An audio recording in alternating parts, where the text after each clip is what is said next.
열왕기상 21장 1절부터 10절 말씀입니다. 열왕기상 21장 1절부터 10절입니다. 제가 먼저 읽고 교독하겠습니다. 그 이후에 이 일이 있으니라. 이스라엘 사람 나봇에게 이스라엘에 포도원이 있어 사마리아 왕 아합의 왕궁에서 가깝더니 아합이 나봇에게 말하여 이르되 내 포도원이 내 왕궁 곁에 가까이 있으니 내게 주어 채소밭을 삼게 하라. 내가 그 대신에 그보다 더 아름다운 포도원을 내게 줄 것이요 만일 내가 좋게 여기면 그 값을 돈으로 내게 주리라. 나봇이 아합에게 말하되 내 조상의 유산을 왕에게 주기를 여호와께서 금하실지로다 하니 이스라엘 사람 나봇이 아합에게 대답하여 이르기를 내 조상의 유산을 왕께 줄 수 없다 하므로 아합이 근심하고 답답하여 왕궁으로 돌아와 침상에 누워 얼굴을 돌리고 식사를 아니하니 그의 아내 이세벨이 그에게 나와 이르되 왕의 마음에 무엇을 근심하여 식사를 아니하나이까. 왕이 그에게 이르되 내가 이스라엘 사람 나봇에게 말하여 이르기를 내 포도원을 내게 주되 돈으로 바꾸거나 만일 내가 좋아하면 내가 그 대신에 포도원을 내게 주리라 한즉 그가 대답하기를 내가 내 포도원을 내게 주지 아니하겠노라 하기 때문이로다. 그의 아내 이세벨이 그에게 이르되 왕이 지금 이스라엘 나라를 다스리시나이까. 일어나 식사를 하시고 마음을 즐겁게 하소서. 내가 이스라엘 사람 나봇의 포도원을 왕께 드리리이다 하고 아합의 이름으로 편지들을 쓰고 그 인을 치고 봉하여 그의 성읍에서 나봇과 함께 사는 장로와 귀족들에게 보내니 그 편지 사연에 이르기를 금식을 선포하고 나봇을 백성 가운데 높이 앉힌 후에 불량자 두 사람을 그의 앞에 마주 앉히고 그에게 대하여 증거하기를 내가 하나님과 왕을 저주하였다 하게 하고 곧 그를 끌어 나가서 돌로 쳐 죽이라 하였더라. 아멘. 이제 아람과 치른 두 번의 전쟁에서 하나님은 선지자를 보내서 이스라엘의 승리를 예언해 주셨고 또 그 말씀 그대로 다 이루어졌습니다. 그런데 아합은 승리의 공로를 가로채고 처단해야 될 베나닷과 조약을 맺음으로 하나님께 불순종했습니다. 이후 아합은 이 일에 대해서 선지자로부터 하나님의 책망과 자신의 죽음에 대한 예고를 들었습니다. 아합은 의기소침해져서 이제 사마리아로 돌아갔습니다. 이후 아합은 이스라엘에 있는 나봇의 포도원에 눈독을 들이고 자신의 채소밭으로 만들기 위해서 구입하려고 합니다. 그러나 나봇은 포도원이 조상의 유산이며 이를 매매하는 것은 하나님이 금하셨음을 들어서 이것을 거절하지요. 이 일에 대해서 자초지정을 들은 이세벨은 나봇에게 포도원을 빼앗아서 아합에게 주겠다 약속합니다. 그녀는 성읍 지도자들에게 편지를 보내어서 나봇을 함정에 빠뜨리고 위증을 해서 돌로 쳐 죽이라 이렇게 명령합니다. 10계명의 마지막 그 계명이 탐심 금지 아닙니까? 그것은 하나님만 경배하라 한 그 첫 계명과는 마치 동전의 양면의 관계에 있는 그런 계명입니다. 왜냐하면 탐심은 바로 하나님을 삼키게 되기 때문이죠. 오늘 본문에서는 아합 왕과 이세벨이 탐심에 사로잡혔을 때 얼마나 끔찍한 일을 저지르게 되었는가 하는 것을 잘 보여주고 있습니다. 1절 같이 읽겠습니다. 그 후에 이 일이 있으니라. 이스라엘 사람 나봇에게 이스라엘에 포도원이 있어 사마리아의 왕 아합의 왕궁에 가깝더니. 아멘. 여기서 그 후에 이 일이 있으니라. 여기에서 그 후라고 하는 것은 아합이 베나닷을 살려 보낸 일로 인해서 익명의 선지자로부터 책망을 받았던 그 후에를 가리키는 것입니다. 20장 마지막 절을 보면은요, 한번 화면에 보여주시겠어요? 20절 마지막 절, 20장 43절. 이스라엘 왕이 근심하고 답답하여 그의 왕궁으로 돌아가려고 사마리아에 이르니라. 바로 이 말씀을 미루어 보아서 선지자로부터 들은 그 책망으로 인하여 몹시 마음에 근심하였던 것으로 보입니다.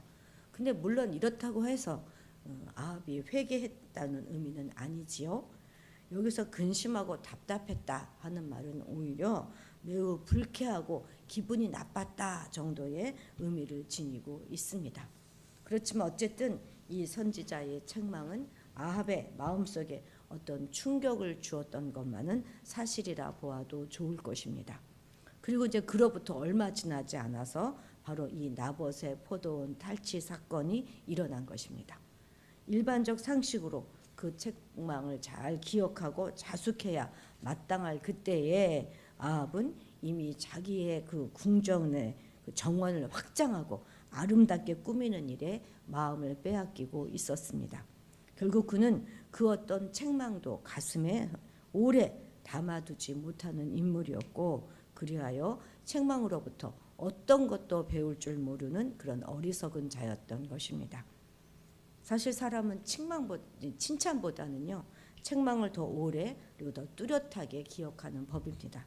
그래서 칭찬을 통해 얻는 교훈보다는 책망을 통해서 얻는 교훈이 더 오래도록 영향을 주는 법이죠. 그렇기 때문에 책망을 통해서 얻은 교훈을 간직하지 못하는 자는 올바른 길을 갈 수가 없는 거예요. 왜냐하면 그러한 자는 똑같은 잘못을 또다시 반복하고 되풀이할 수밖에 없기 때문이지요. 아합이 바로 이러한 자입니다. 아합은 다시 같은 잘못을 반복하고 있습니다. 하나님께서 분배해 주신 그 열조로부터 물려받은 기업인 나봇의 포도원을 지금 빼앗으려고 하고 있지 않습니까? 이렇게 되면 익명의 선지자의 책망을 그가 마음에 깊이 담아두지 않고 있다, 이렇게밖에는 말할 수가 없는 것이죠. 결국 책망으로부터 자신의 잘못을 뉘우치지 못하고 그 책망을 쉽게 잊어버린 아합은 끝내 파멸로 치닫게 됩니다. 사실 모든 면에서 완벽한 사람은 없지 않습니까? 실수 없는 사람은 결코 없는 법입니다. 그런데 중요한 것은 한 번의 실수나 잘못을 행한 후에 어떻게 그것을 처리하고 또 그것으로부터 어떤 교훈을 얻어서 다음번 실수를 예방하느냐 하는 것입니다. 만약 아합이 선지자의 책망을 가슴 깊이 간직하고 있었더라면 그렇게 비참한 죽음을 맞이하지는 않았을 것이고, 그의 가문과 나아가 북이스라엘의 운명 역시 크게 달라졌을 것입니다. 그렇다면 우리는 어떻습니까? 우리는 주위 사람들로부터 나아가서 또 말씀을 통하여 주시는 하나님의 책망에 대해서 어떻게 반응을 하고 있습니까? 잠언 15장 32절도 같이 읽어봅시다. 훈계 받기를 싫어하는 자는 자기의 영혼을 경히 여김이라, 견책을 달게 받는 자는 지식을 얻느니라. 아멘. 우리는 하나님의 말씀과 책망을 통하여서 더 배우고 더 발전해 나가는 아름다운 신앙의 모습을 이루는 그런 사람들이 되어야 하겠습니다. 6절 같이 읽겠습니다. 왕이 그에게 이르되 내가 이스라엘 사람 나봇에게 말하여 이르기를 내 포도원을 내게 주되 돈으로 바꾸거나 만일 내가 좋아하면 내가 그의 대신에 포도원을 내게 주리라 한즉 그가 대답하기를 내가 포도원을 내게 주지 아니하겠노라 하기 때문이로다. 아멘. 지금 아합은요, 자기가 나봇에게 정당한 대가를 치르려고 했고 또 그것이 만약에 좋게 여기면 포도원도 주겠다고 했고, 아무튼 포도원을 가지려고 했다는 그 자기의 그것에 대해서는 굉장히 자세히 말하고 있지만 나봇에 대해서는 그가 거절했다 하는 점만 언급하고 있습니다. 그러니까 정말 핵심이 되는 이유, 왜 나봇이 자기의 제의를 거절했는가 하는 그 이유에 대해서는 빠져 있습니다. 왜 그가 팔지 않겠다고 하는 것이죠? 그것은 조상으로 받은 기업이기 때문에 팔지 못하도록 한 하나님의 율법 때문인 것입니다. 나봇은 왕의 압력에도 불구하고 하나님의 계명을 지키려고 했던 의로운 사람인 반면에 아합은 자기의 욕심을 채우기 위해서 하나님의 계명을 고의로 무시한 패역한 자임을 우리는 알 수 있습니다. 우리가 직접적으로 거짓말한 것은 아니더라도 어떤 중요한 상황을 고의로 언급하지 않음으로써 상대방을 오도하게 했다면 그것 또한 사기 행위에 해당되는 것입니다. 만일 어떤 사람이 집을 팔려고 한다고 가정해 봅시다. 그런데 그 집이 침수당한 적이 있거나 혹은 무허가 건물이라는 등의 치명적인 하자가 있음에서도 이것을 숨기면서 팔았다면 이것은 사기죄에 해당하는 처벌을 받게 되는 것입니다. 이러한 면에서 우리 성경은 참으로 우리에게 중요한 모범을 보여주고 있습니다. 성경은 어떤 신앙의 인물을 기록하든지 간에 그 사람의 위대한 점뿐만 아니라 약하고 수치스러운 점 또한 정직하게 보여줌으로써 후세의 사람들로 하여금 올바른 판단을 할 수 있도록 도와주고 있기 때문이지요. 우리는 어떤 이야기를 할 때 나의 편리에 따라서 중요한 사실을 고의로 누락하거나 생략하는 것은 직접 거짓말하는 것과 같은 그런 중대한 범죄 행위라는 사실을 분명히 알고 있어야 할 것입니다. 또한 한쪽만 지나치게 강조하는 것도 올바른 태도라고 할 수 없지요. 우리 성도들은 매사에 언제나 정직하고 투명하게 행동함으로 해서 거시지 판치는 이 세상에서 진실한 삶이 무엇인가 하는 것을 늘 보여주어야 할 것입니다. 9절 10절도 같이 읽겠습니다.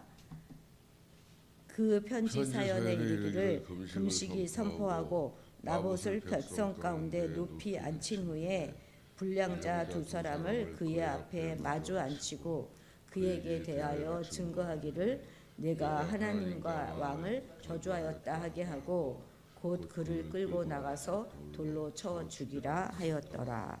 아멘. 이세벨은 아주 적극적인 데다가 지력과 결단력과 추진력을 포함한 그런 여인입니다. 다만 문제는 이러한 장점들을 악행을 저지르는 데 사용하고 있고 아합을 부추겨서 죄짓게 하는 데 있는 것이죠. 그녀는 지금 포도원을 가로채기 위해서 나봇에게 누명을 씌우려고 하고 있습니다. 이세벨은 나봇이 포도원을 지키려고 한 이유인 기업에 대한 하나님의 율법에 대해서는 아예 관심도 없고 전혀 고려하지 않고 있습니다.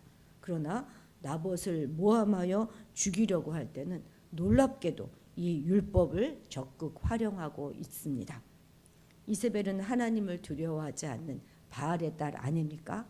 이방의 왕비로서 하나님의 말씀을 그가 모르고 있었던 것이 아니라 오히려 잘 알고 있었고 동시에 이를 자기의 욕심을 채우기 위한 수단으로 철저하게 이용하고 있는 것입니다. 그래서 요한계시록에도 보면은요, 이 이세벨은 악의 화신으로 묘사되어 있기도 합니다. 그런데 오늘날 우리 주변에도 보면 이 이세벨과 비슷한 모습을 한 사람들이 적지 않습니다. 법을 너무나 잘 알아요. 그런데 그 법의 탈을 쓰고 탈법 행위를 저지릅니다. 합법을 가정한 불법을 자행하는 것이지요. 그런데 교회 안에서도 똑같습니다. 전혀 부족하지 않습니다.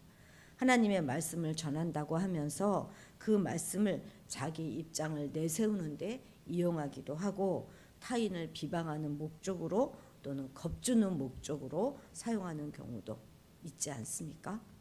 또한 자기의 잘못을 말씀을 이용하여서 합리화하기도 합니다. 그러니까 하나님의 말씀을 따르고 순종하는 것이 아니라 자기를 위해서 이용하는 짓을 범하는 것이죠. 이처럼 하나님의 말씀을 자기의 사욕을 채우는데 사용한다면 하나님은 결코 그 죄를 좌시하지 않으실 것입니다. 아합과 이세벨은 어떻게 되었지요?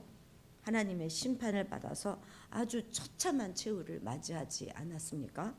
이것은 하나님의 거룩하신 말씀을 자기의 사욕을 위하여 사용하는 악한 자들이 맞이하게 될 최후에 대한 분명한 예시인 것입니다. 우리는 아합과 이세벨의 경우를 거울 삼아서 어떠한 경우에도 하나님의 주신 말씀과 은사를 자신의 사욕을 채우는데 사용하는 그런 도구로 삼아서는 안 될 것입니다. 오히려 우리는 우리의 자신을 하나님의 말씀을 위한 도구로 드림으로써 하나님의 영광과 인류 구원을 위해서 최선을 다하는 그런 그런 자들이 되어야 하겠습니다. 기도하시겠습니다.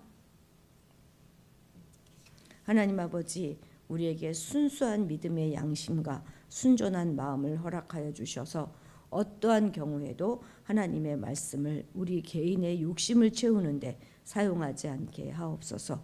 오히려 우리가 하나님의 말씀을 위한 도구로 드려지기 원합니다. 이웃과의 관계 속에서도 내 이익을 위해서 어느 한쪽만 강조하거나 우리의 필요에 따라 가감하여 전하는 자들이 아니라 있는 그대로 정직하고 투명하게 행동하는 우리가 되게 하셔서 거짓이 판치는 세상 가운데 진실한 삶이 무엇인가를 분명하게 보여줄 수 있는 우리가 되게 하옵소서.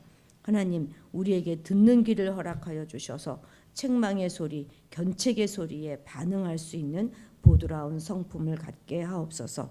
그래서 실수를 반복하는 우리가 아니라 우리 스스로를 아름다운 신앙의 소유자로 잘 갖고 닦아나갈 수 있도록 도와주옵소서.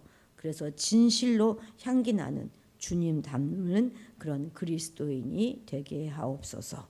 감사드리며 예수님의 이름으로 기도드렸습니다. 아멘. 아멘. 오늘은 선교사님들을 위해서 기도하는 날이죠. 특히 기독교 박해 국가에서 헌신하고 계시는 선교사님들을 위해서, 또 우리 트리키의 김 역사 이마라나타 선교사님 가정을 위해서, 의정부 좋은교회 용인 성서교회를 위해서 기도해 주시기 바랍니다. 우리 다 같이 주님의 이름을 크게 부르고 기도의 자리로 나아가도록 하겠습니다. 주여!